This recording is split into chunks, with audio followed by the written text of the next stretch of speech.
तो प्रदेश में उपचुनाव के लिए भाजपा के 6 सीटों पर प्रत्याशी घोषित करने के साथ ही बगावत की बयार भी शुरू हो गई है। टिकट की उम्मीद लगाए बैठे कुछ नेता बगावत पर उतर आए हैं। कुछ जगह तो नेता खुद बगावत के सुर अलापने लगे हैं, तो कहीं नेताओं के समर्थकों ने मोर्चा खोल दिया है। अब भाजपा नेतृत्व के सामने मुश्किल है कि इस बगावत का डैमेज कंट्रोल कैसे करेंगे। देखिए रिपोर्ट।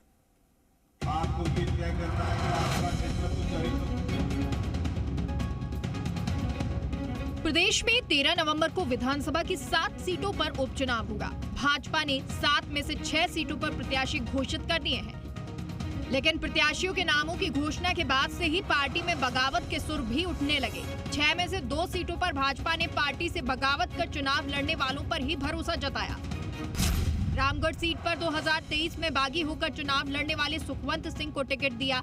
हालांकि सुखवंत 2018 में बीजेपी प्रत्याशी रह चुके हैं, लेकिन 2023 में टिकट नहीं मिलने पर निर्दलीय चुनाव लड़ी हैं। इसी तरह झुंझुनू में भी 2023 के प्रत्याशी को बदलते हुए बागी होकर चुनाव लड़ने वाले राजेंद्र भामू को टिकट दिया गया।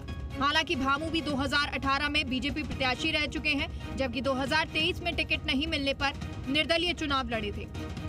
ऐसे में 2023 में टिकट पाने वाले नेता अब बगावत पर उतर आए हैं।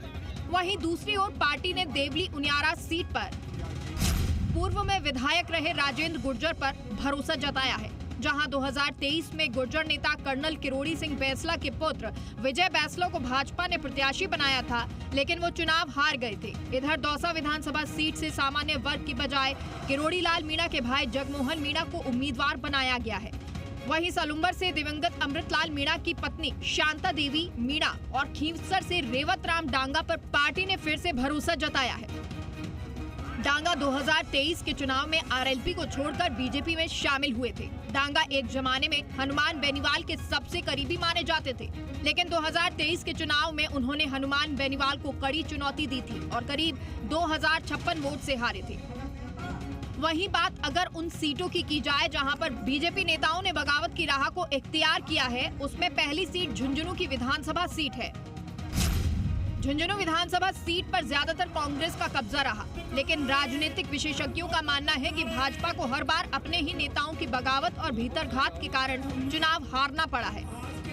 वर्ष 2018 के चुनाव में जब राजेंद्र भामू को टिकट दिया गया, तो दूसरे टिकट के मजबूत दावेदार बबलू चौधरी ने बगावत कर निर्दलीय चुनाव लड़ा और नतीजा भाजपा को इस सीट से हाथ धोना पड़ा। इसके बाद 2023 के चुनाव में भाजपा ने पूर्व के चुनाव में बागी रहे बबलू चौधरी को प्रत्याशी बनाया, तो राजेंद्र भामू ने पार्टी से बगावत कर निर्दलीय चुनाव लड़ा। तो ये परसों की जो घोषणा फॉर्म भरने की 11:15 बजे का समय दिया है, 11:15 बजे फॉर्म भरा जाएगा और जो लोग या कोई भी पार्टी या कोई भी समीक्षा करने वाले या पार्टी को गलत तरीके से फीड करने वाले ये देखना चाहते हैं कि इन पेटियों में क्या निकलेगा, तो ये हम पेटियों में दिखाएंगे 13 तारीख को। रामगढ़ से बीजेपी ने 2023 में बगावत करने वाले सुखवंत सिंह को चुनावी मैदान में उतारा, तो टिकट कटने से नाराज पिछली बार के भाजपा प्रत्याशी जय आहूजा ने बगावत कर दी। आहूजा के समर्थन में भाजपा के रामगढ़ विधानसभा क्षेत्र के सभी 5 मंडल अध्यक्षों ने इस्तीफे दे दिए।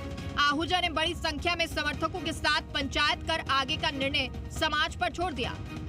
आहूजा के तेवर साफ बता रहे हैं कि वो इस बार पीछे हटने वाले नहीं हैं। ऐसे में पहले से ही कांग्रेस के खाते में रही इस सीट पर भाजपा डैमेज कंट्रोल नहीं करती है, तो खामियाजा भुगतना पड़ सकता है।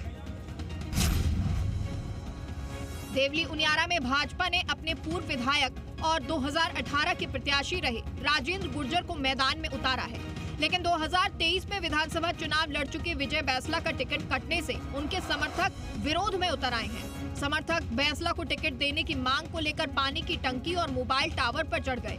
समर्थकों की नाराजगी है कि जिन्होंने पिछले चुनाव में पार्टी के प्रत्याशी को हराने का काम किया, उन्हें पार्टी ने टिकट दिया। हालांकि विजय बैंसला का अभी तक कोई बयान सामने नहीं आया है। वैसे ये सीट 2 बार से कांग्रेस के खाते में है। ऐसे में पार्टी आलाकमान इन सीटों पर कार्यकर्ताओं और बागियों की नाराजगी को खत्म नहीं करती है, तो पार्टी को नुकसान होना तय है। जयपुर से जी मीडिया के लिए विष्णु शर्मा की रिपोर्ट।